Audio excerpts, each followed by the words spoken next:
Bonjour chers économistes. Dans cette vidéo, je vais vous expliquer c'est quoi l'équation d'Irving-Fisher. C'est un petit résumé du premier chapitre. Donc, on va commencer sur une bibliographie d'Irving-Fisher. Irving-Fisher, né à Sojeti, État de New York, le 27 février 1867, donc il a mort à New York. Donc il est un économiste américain, connu pour ses travaux sur les taux d'intérêt et la théorie du capital. Une note très importante, que Irving Fisher, c'est un économiste américain, c'est un économiste dans un pays très développé, qui a connu une période très développée au niveau de développement de la théorie de l'intérêt. Mais elle pense que tous ses travaux sur le taux d'intérêt et la théorie du capital, il lui pousse de faire des hypothèses de base, que le taux d'intérêt n'a pas une grande influence sur la demande de la monnaie, c'est-à-dire un genre qui a bien travaillé sur le thème du taux d'intérêt, mais elle a abouti que le taux d'intérêt n'a pas une grande influence sur la demande de la monnaie ou la demande d'encaisse réelle. On commence. La théorie quantitative de la monnaie est une théorie monétaire qui était très importante à l'époque où l'or servait de la monnaie. Donc la monnaie dans cette époque-là était à la base, son contrepartie était l'or dans cette époque-là. Donc la théorie quantitative de la monnaie est une théorie monétaire. Sa base est l'économie monétaire, c'est la macroéconomie à base monétaire. Premièrement, une équation des échanges. Il y a une équation, il y a un montant demandé et il y a un montant utilisé. Il y a ressources, emploi. L'équation des échanges, MV est égal PVT. M, c'est la masse monétaire. V, c'est la vitesse de circulation de la monnaie. M fois V, c'est un montant de la monnaie. La monnaie, c'est la monnaie circule d'un agent à un autre agent durant une période donnée, c'est-à-dire la monnaie double, c'est-à-dire on a 1 million de dollars circule 3 fois par année dans les États-Unis. C'est-à-dire quoi? C'est-à-dire tous les agents économiques dans les États-Unis ont 3 millions de dollars. C'est-à-dire quoi? Que le million de dollars est multiplié par sa vitesse de circulation. J'obtiens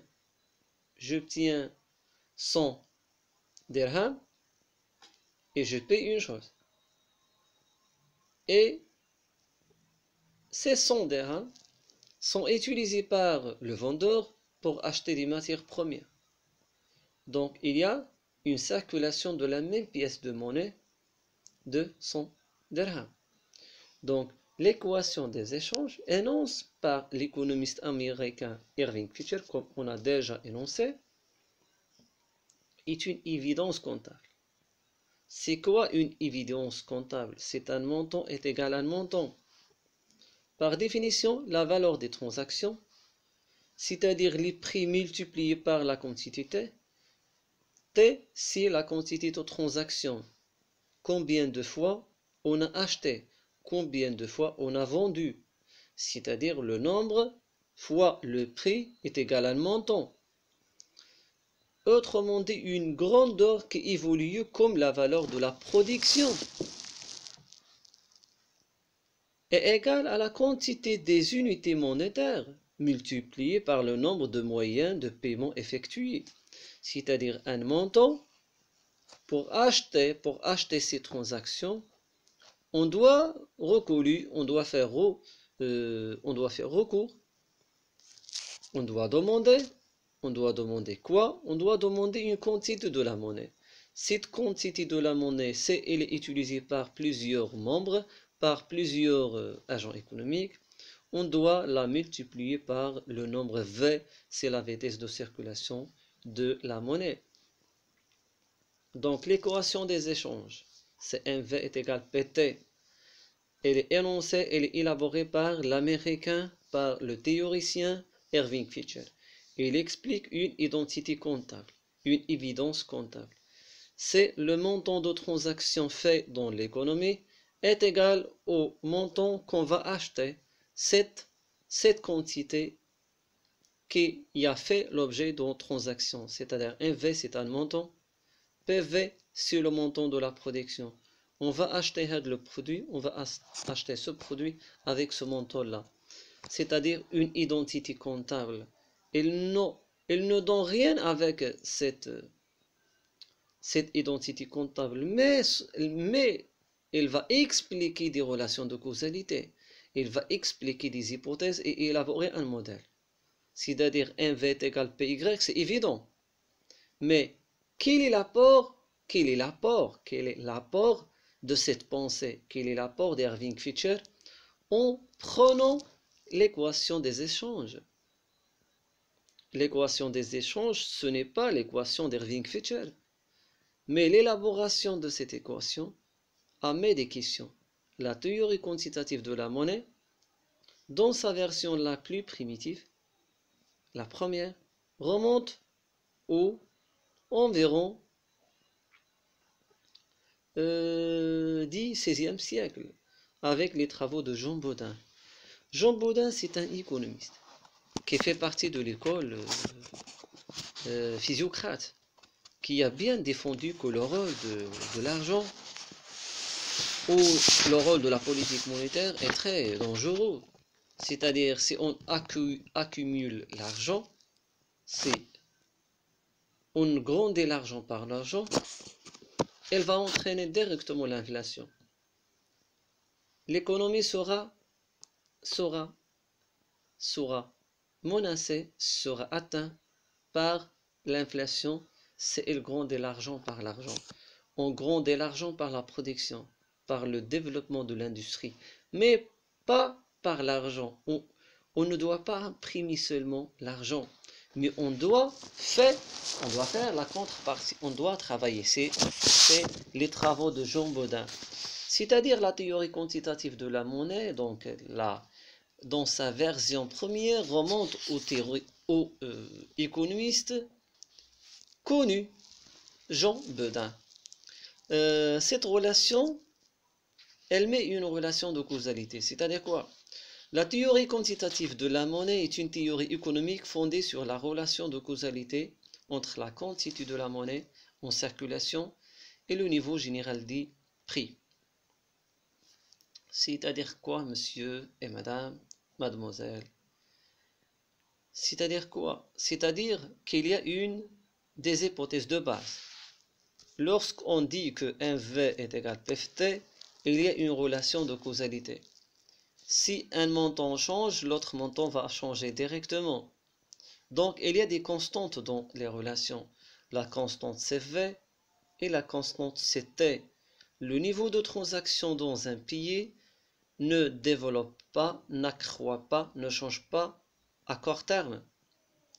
Ou change peu à court terme, c'est-à-dire T à court terme est presque constant.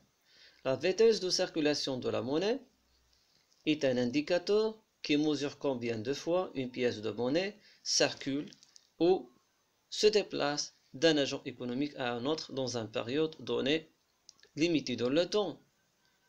Et dans le pratique, la vitesse de circulation de la monnaie, elle est limitée, elle est conditionnée par plusieurs aspects institutionnels, aspects culturels et aspects liés au mode de paiement. Pour cela, le V est aussi supposé constant. Donc, il y en a dans cette relation deux hypothèses, V constant et T constant. C'est-à-dire M c'est une fonction de P. CM change, CM change, CM change, CM change. Le prix change aussi. CM triple, le prix triple. CM double, le P double. C'est-à-dire une relation de causalité.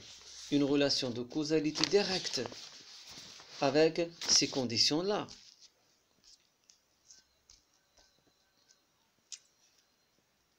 Donc, comme on a déjà expliqué, la vitesse de circulation de la monnaie, c'est un indicateur qui mesure quoi? Qui mesure combien de fois une pièce de monnaie, soit la monnaie fiduciaire, la monnaie scripturale, circule entre les agents économiques dans une période donnée, précisément une année.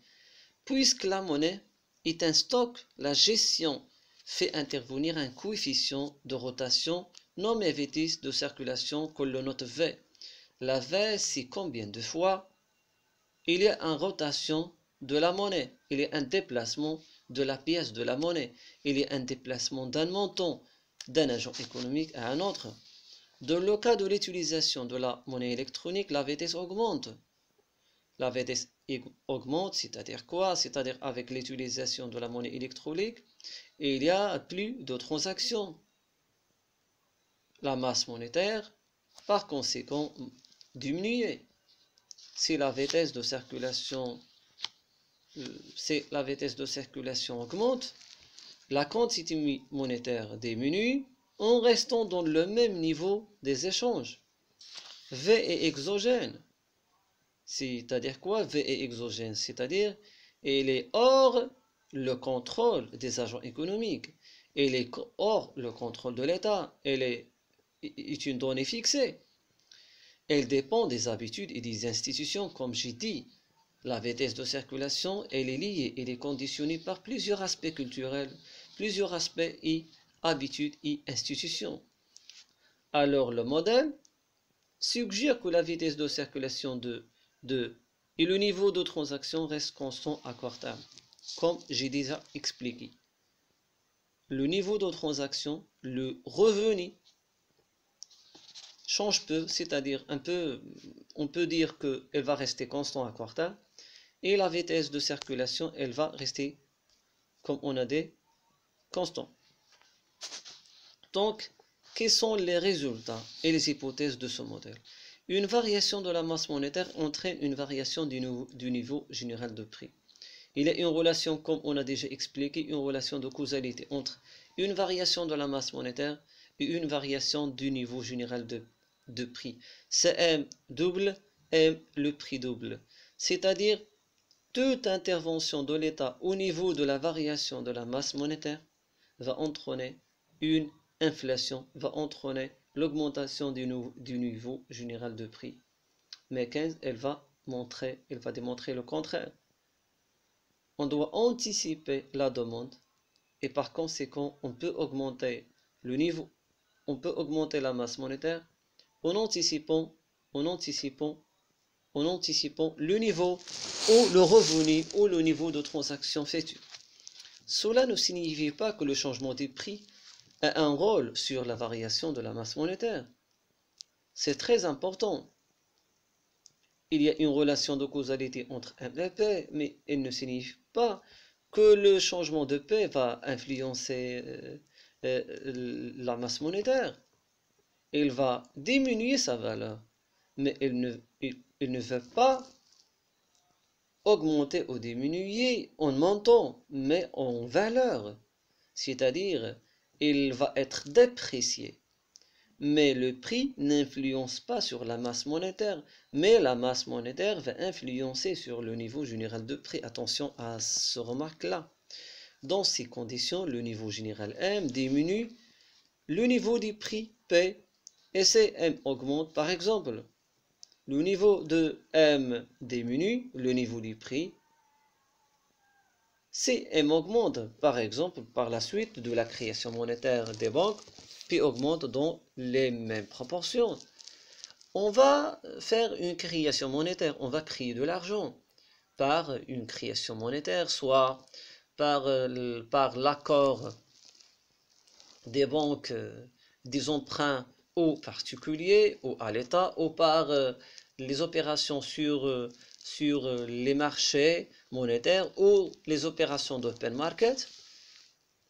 Toute augmentation de la masse monétaire pour Irving Fisher, pour ce modèle-là, ce modèle classique quantitatif de la monnaie, va donner automatiquement une variation ou une augmentation du niveau général de prix. Si la masse monétaire triple, à court terme, le prix doit tripler aussi. Donc, j'espère que j'ai bien expliqué, j'ai bien mis en évidence ce modèle-là. J'espère une bonne continuation, chers économistes. نسألكم دعاء. Si vous aimez la vidéo, cliquez j'aime et partagez le lien de la chaîne et le lien de la vidéo avec vos amis.